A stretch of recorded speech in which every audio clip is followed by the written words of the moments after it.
What's up, y'all? We're back with another episode of the Renaissance Exchange. I know we're doing things a little differently because we're on Zoom, but it's because we have a very special guest, FAMU alum, go Rattlers, James Hey, Bland. He's an American actor, writer, director, producer, and he's based in Los Angeles, California. He's known for his work on the web series Giants that comes on BET Plus. Check it out, the HBO documentary special Insecure the End, and he worked as a writer on The Best Man Final Chapters and so much more. So, James, can you tell us about yourself? And I also watched an interview kind of preparing myself, and you said that you wanted to be a professional athlete because you didn't know what you initially wanted to do. So, what fostered your interest in filmmaking? I think, well, I'm 6'5". You Mm-hmm. can't tell because we're on a Zoom, but I think most of my life I was pushed towards sports, or at Mm-hmm. least that was the idea. That most young black men, have, in particular growing up in the South, you feel like that is your path towards success. Right. And so, now for sure, at one point thought I wanted to be a professional athlete, but that quickly changed. I mean, I went to FAMU on an academic scholarship, so I stopped playing sports. When I got to FAM, Mm-hmm. and it kind of opened up my life in terms of having more space and opportunity to pursue other things. I was always interested in the arts, always wanted to be an actor, but my Mm-hmm. only outlet for it was church growing up. So, I didn't do the plays. I wasn't a theater kid Mm-hmm. because I was so busy playing sports. But once I got to FAMU, I auditioned for a play. And then I started going over to Florida State and auditioning for student films. Oh. And it was a wrap after that. I was like, okay, this is it. Once I got on my first film set, I realized that I wanted to be a filmmaker and I wanted to be in front and behind the camera. I had a conversation on my internship with Rob Hardy, and he said something similar because FAMU didn't give him the outlets. Him and Will Packer went to FSU. So, Yeah.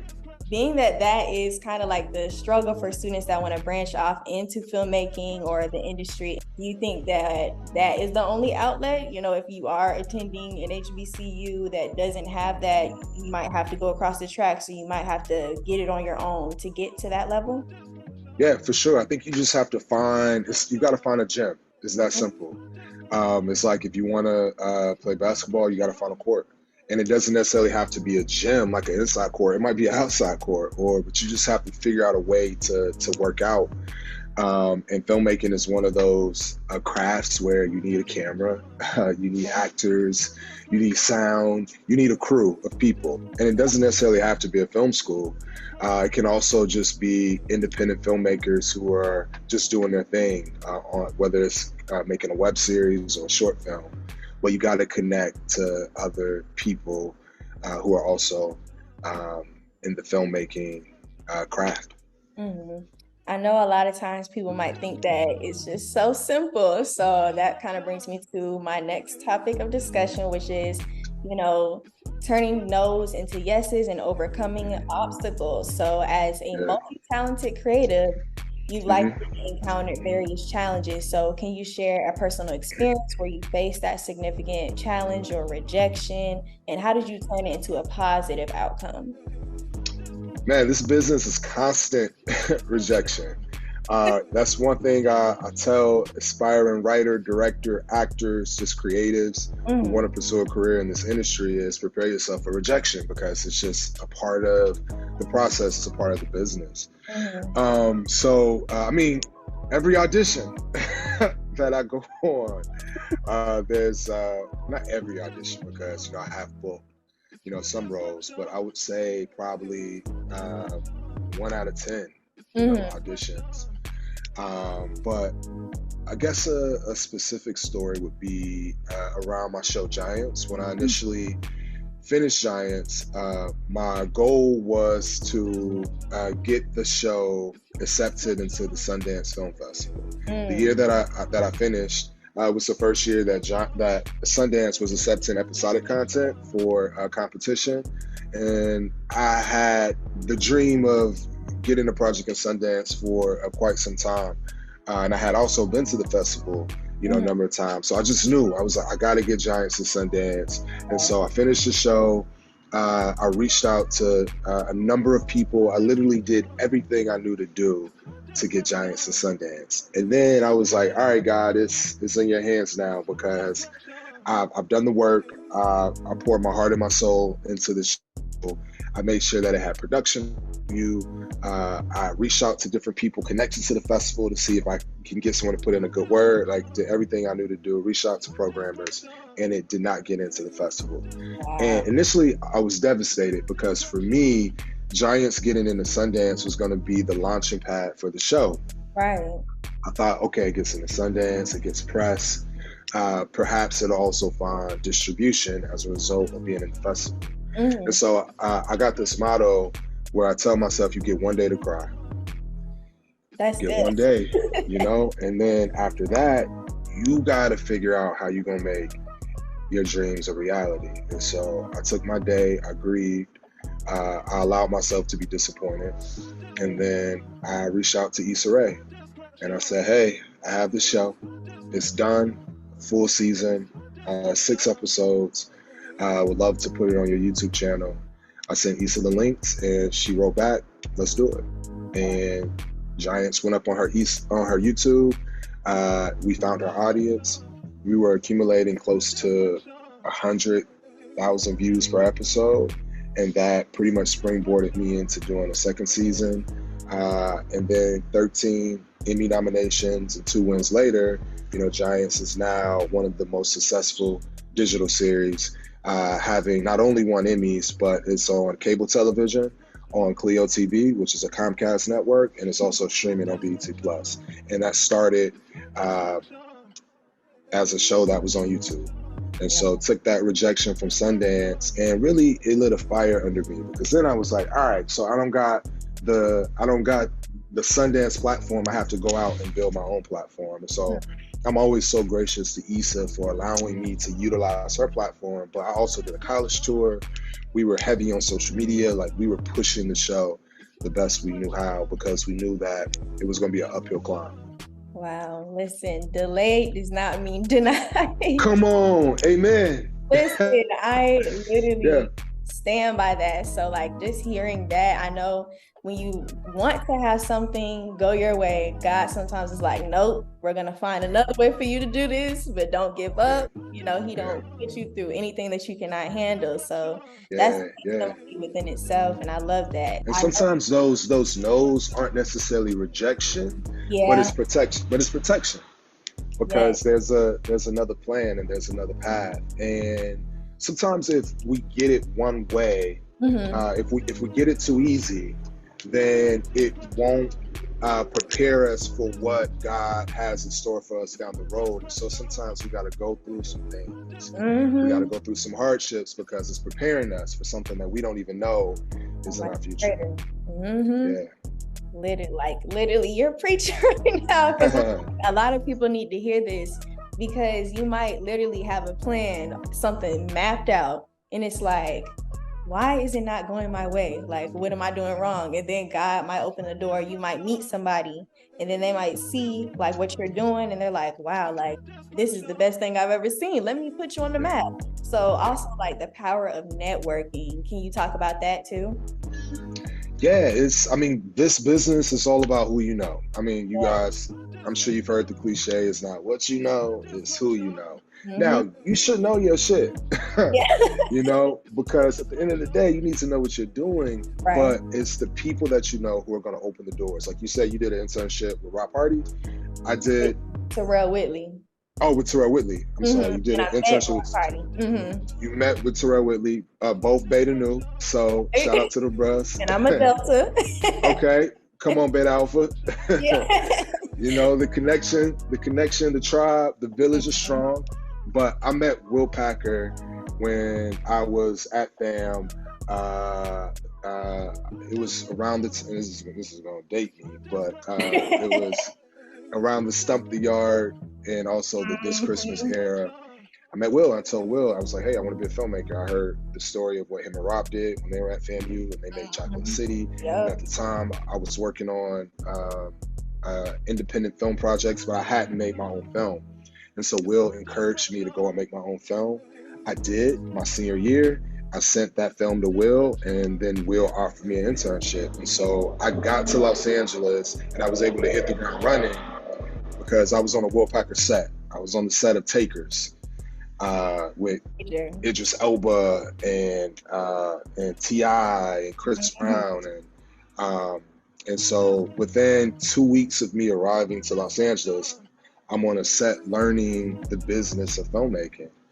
And that was because I was able to network, with Will Packer when I was in college. But I think the important thing is the follow-up, because sometimes people think, okay, let me go out, let me be at an event and let me meet people. But like, how is your follow-up? And then also, do you have something to present? Do you have something to show so that people know that you are worthy of an opportunity? It's about it. Because, yeah, I could meet you, you could be cool, but like, what kind of value are you going to add to my project or to my organization? So you got to make sure that you're doing the work, that you have a portfolio to show for yourself, because your work will always speak for itself. Yes, that is so true. Like, even when I spoke with CJ, he was like, so do you have a website? Do you have a media kit? A media kit. So yeah, come on. I'm telling you, it makes all the difference. Yes. Because when you're able to send over, check out my website. When you're able to send someone your EPK or your media kit, it says so much about just how serious you are about your personal brand and about the work that you do. And it also says that you have a different attention to detail, professionalism, and presentation. And so I know that if you're going to put all of that effort into yourself, I know that it just tells me what you're going to bring to the table. Right. And then sometimes you get blessed just for being connected to somebody. Like even this, because CJ asks. CJ has the relationship. And so I'm going to always say yes, because that's my brother. We've been in the trenches together. And so, it's almost like how, I'm going to just leave it there. Your people are social capital. So I want to get back to the question. Many aspiring artists, they struggle with turning their creative passions into a sustainable career. So what advice would you give to somebody that's kind of starting out and they're trying to get their career onto the right path or right track? Yeah, I would say tenacity. You just have to be willing to persevere through the hardships, through the slow times, through the rejection, because more than likely it will not happen overnight. And you do not want it to happen overnight, because you don't want to be a rocket, because what goes up fast often comes down fast. And so I always,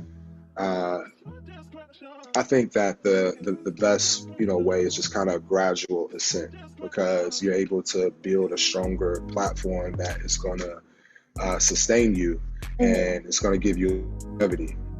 So you just have to be willing to stick around long enough to meet your opportunity. Just lay a brick a day. I know oftentimes it's easy to get discouraged when we feel like it's not happening fast enough. Right. But one of my favorite scriptures is Habakkuk 2:3, and it says that the vision awaits an appointed time. Though it lingers, wait on it.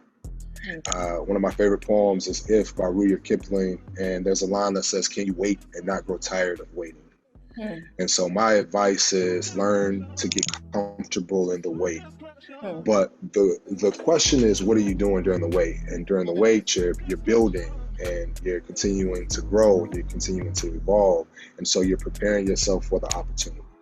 Yeah. But that is the advice I would give to any entrepreneur, any creative. It's just get comfortable in the wait.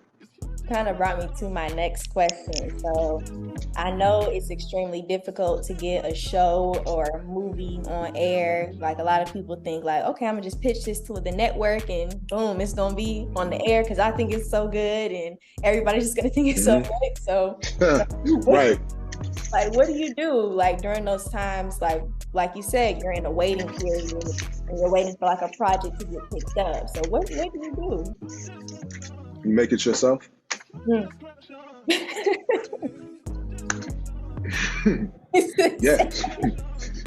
you do it yourself, or you do another project.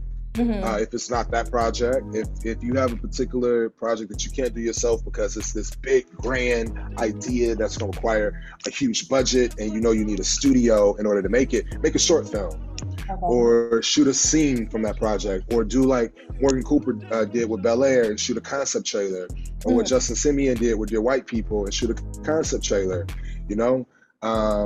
But make something. I think the best thing that you can do is continue to be creative and create proof of concepts. And if it's not for that particular project, create something that at least shows you off as a creative, like your ability, your voice. But if as creators, we got to create. Yeah, you can't become stagnant. You can't become stagnant. Yeah. Yeah, so I know you've also, again, I watched some interviews. You compared like filmmaking as a creative sport. So with that being said, striking a balance between your creative vision and like the practical considerations can be challenging. So how do you maintain your artistic integrity while also being mindful of the industry's reality? Yeah, it's a really tough balance. In particular, once you get into the studio and the network space and someone else is paying for that project, it's almost not yours anymore, to be honest. As a writer and a creative, if you sell a show, you don't own that show anymore. And so although they've purchased it from you, and they purchased it because you have the vision, and you are the creative who birth, these characters in this world, they are footing the bill, and so they own it. And so I can tell you that can be a huge challenge in terms of maintaining your creative integrity, but also giving the buyer, what they want. It's something that I'm still learning, even myself. I recently went through that process, in transparency. I sold a show, and that show is not on the air right now because of that process. Sometimes there's development, and sometimes in development, you have buyers who want one thing, and it may not align with what you want to make or what you want to say as a creative. Right. And you have to make a decision. How bad do you want to make this thing? And if you make a thing that isn't aligned with your creative integrity, what was it for? And like, is it worth it? Essentially. And so I guess to kind of wrap that question up, I lean into mentors. I lean into people who've been in these particular situations to give me advice. And there are always different ways that you can handle it. Like even as a writer, there's a saying that there's a note behind the note. And so sometimes you get a note that bumps you or feels like, nah, that's not what I want to do. But oftentimes there's just something that they feel like is missing. So you have to try to figure out how to give them what they want while still, making the thing that you want to make. And it's a tricky balance. And so for me, I lean into people who've been there before, who've been doing this for years to kind of help me navigate those types of spaces. So I know you spoke on like mentors. Who would you say is your mentor in the industry? So first name that comes to mind is Abraham. He's a writer, phenomenal comedy writer.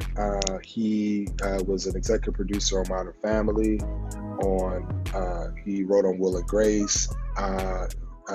We recently wrote together on a show called Uncoupled on the second season. It's a Netflix show.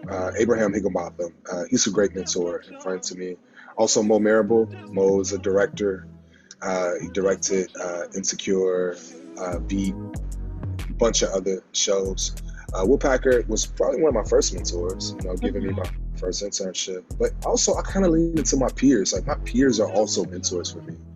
My friend Vanessa Baden-Kelly, she's a phenomenal writer. She was also an actress in Giants. Like, I go to Vanessa for questions about writing and different things.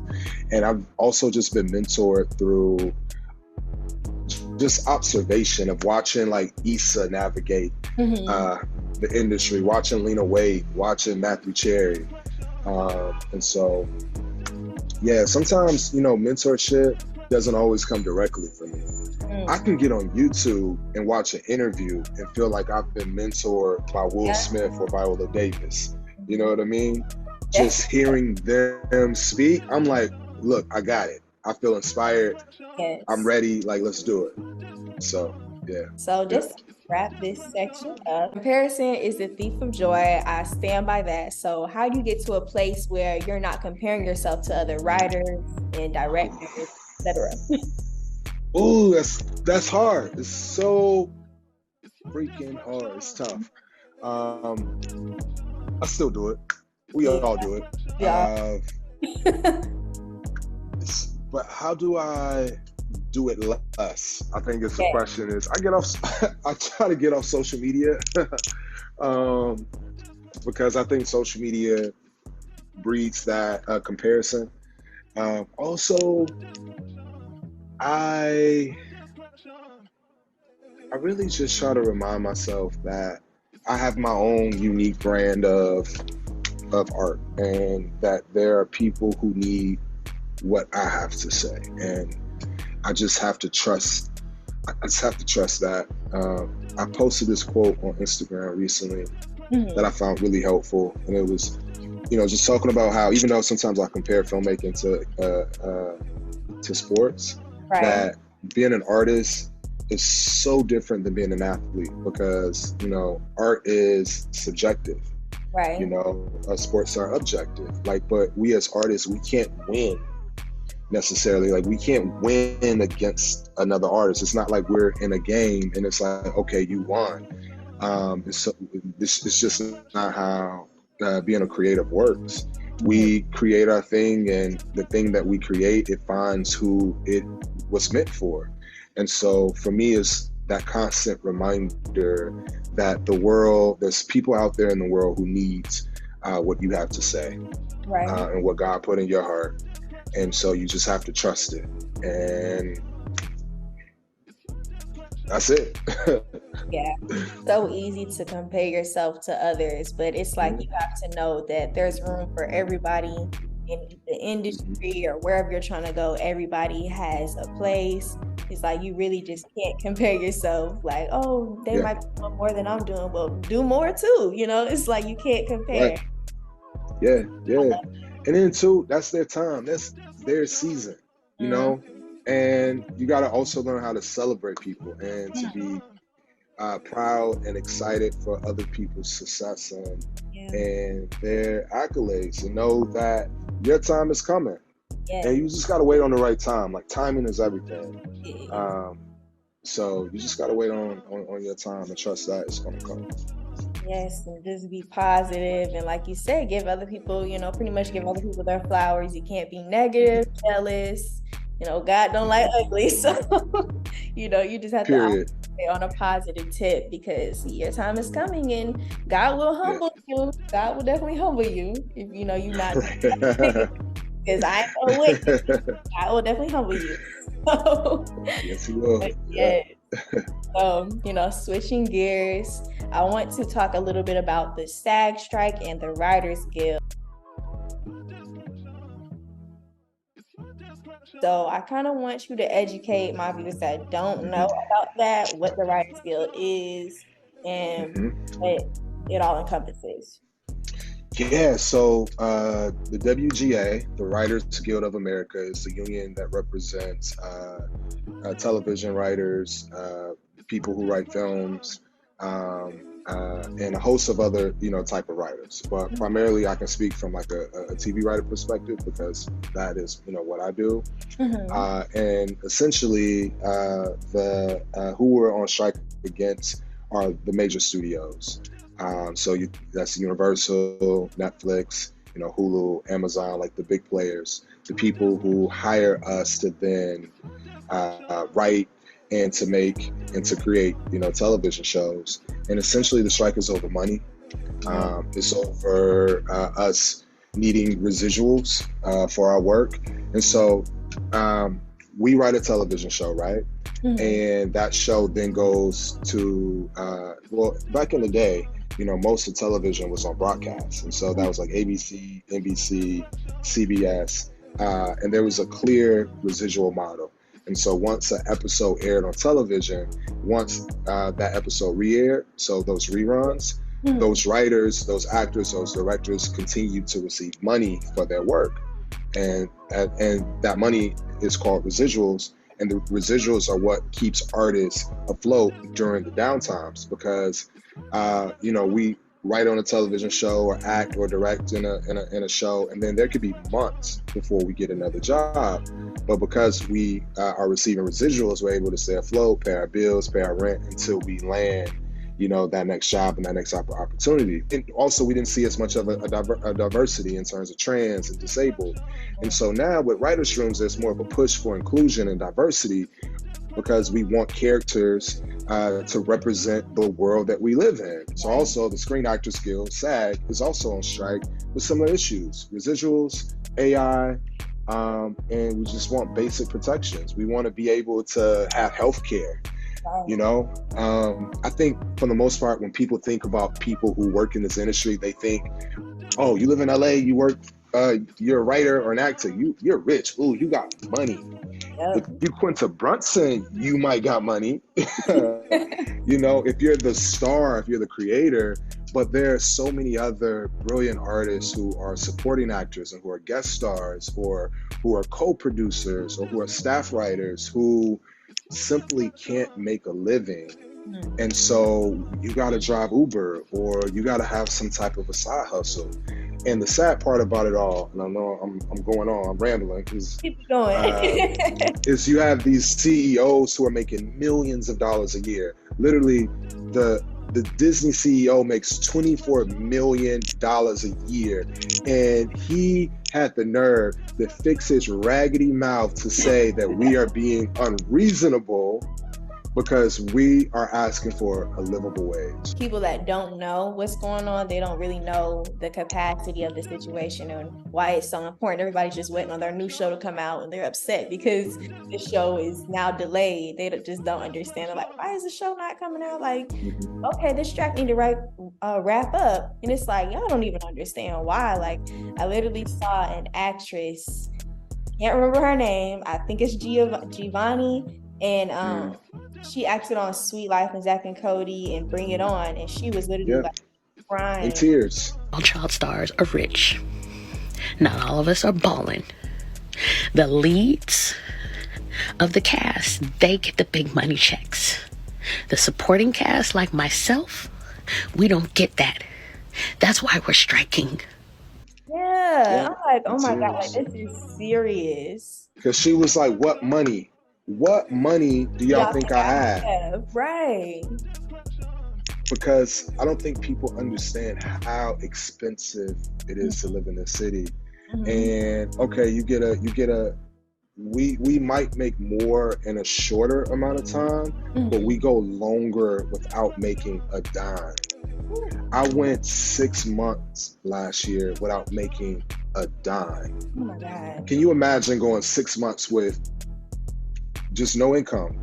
And it's not that we're not auditioning, or we're not interviewing, or we're not looking for work. But if the work doesn't come, if the opportunity doesn't present itself, and I know sometimes people say, well, go do something else. The hard thing is we've sacrificed so much just to pursue this career. You know how much we had to give up just to be in a position to go on an interview, to take acting classes, to write a script, to even move to Los Angeles. Like, this is the dream, right? We're waiting for that opportunity to come. And so if you go and do something else, it's like you're throwing all of that work and all of that sacrifice, in the trash. I'm seeing people posting their residual checks. Like an actress on P Valley, she posted her residual check, and I'm like, whoa, no wonder. My last residual check was $3. Oh my God. $3. No. Yes. You know what I mean? Yeah, it's, what you gonna do with that? I'm gonna I can barely get a cup of coffee for $3 in LA. You can't even get a cup of coffee. I can't even get a meal at McDonald's for $3. But God is good. All the time, he's always through in those hardships. Listen, but thank you for educating my viewers, because again, I'm sure nobody really knew what was really going on with this strike and all. So That's what it is. But we have to renew these contracts every 3 years. And this is the first time in, I want to say, 60 years that the writers and the actors have been on strike at the same time. This is the first time in 15 years that the writers have been on strike. The last strike was in 2007. It was right before I moved to Los Angeles. So I moved to LA on the heels of a writer's strike. And so this is historic. Definitely praying for all of the creatives that are really going through it, because it's a heavy topic. Yeah. Like, again, thank you so much for educating my viewers. And where can my viewers find you and find your work? Yeah, so you can find me at JR Bland on Instagram, on Twitter. You can find my work on Peacock, whether it's The Best Man, the final chapters, on Max, Insecure, The Hit, the documentary special, or you can watch Giants on BT Plus. Alrighty, make sure y'all tune in and check that out. So thank you again, James. Thank you. Thanks for having me. Of course.